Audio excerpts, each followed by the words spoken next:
বন্ধুরা বলুন তো এইটা কি মাছ? এইটা আমুদি মাছ। 40 টাকা দিয়ে হাফ কিলো নিলাম, কেটে ধুয়ে কড়াইতে নিয়ে নিলাম, আতে মাখা হবে।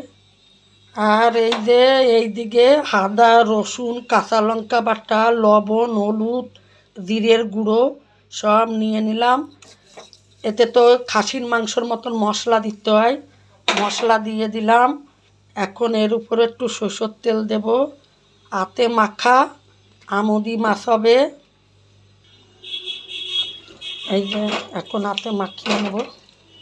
আর কী যে হচ্ছে, শীতকালের বেলা, দিন ছোট, ঘুম দিয়ে উঠার পরে রান্না খাওয়া দাওয়া করতে করতে 3টে 3:30 বেজে যায়। আর ফেসবুক আইডি দিয়ে সাপোর্ট করতে গেলে পেজের ভিউজ কমে যায়, আর পেজে সাপোর্ট করতে গেলে ফেসবুকের ভিউজ কমে যায়। কী যে করব ভেবে পারি না। একটাই সাপোর্ট করতে গেলে আর একটার ভিউজ কমে যায়। এমনি দিন ছোট, 3টে 3:30-এর আগে আমরা টাইম পাই না ফোন ধরার। আপনাদেরও কি এই রকমের হয় আমার মতন? জানাবেন তো কমেন্টে। এই যে বন্ধুরা, আমার আমুদি মাছ হয়ে গেছে, কড়াইতে একদম লাগা লাগা করে ফেললাম।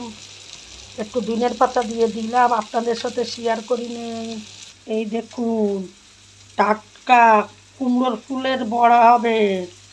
কুমড়োর ফুল দিয়ে গেছে যে বউটা কাজ করে, ওই বউটা বড়া করব।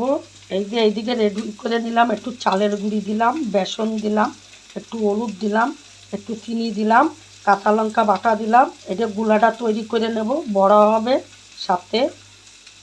এই যে বন্ধুরা, সাথে আবার মুগ ডাল করে নিলাম, লাউ দিয়ে মুগ ডাল দিয়ে কষা কষা করলাম। এই রকমের করলে খেতে হেবি দারুণ লাগে, সেটিও শেয়ার করলাম। তাহলে ভিডিওটা দিয়ে ভালো লাগলে লাইক শেয়ার কমেন্ট করবেন। আর ফেসবুকে পেজ আছে, ওখানে ফলো করবেন। টাটা।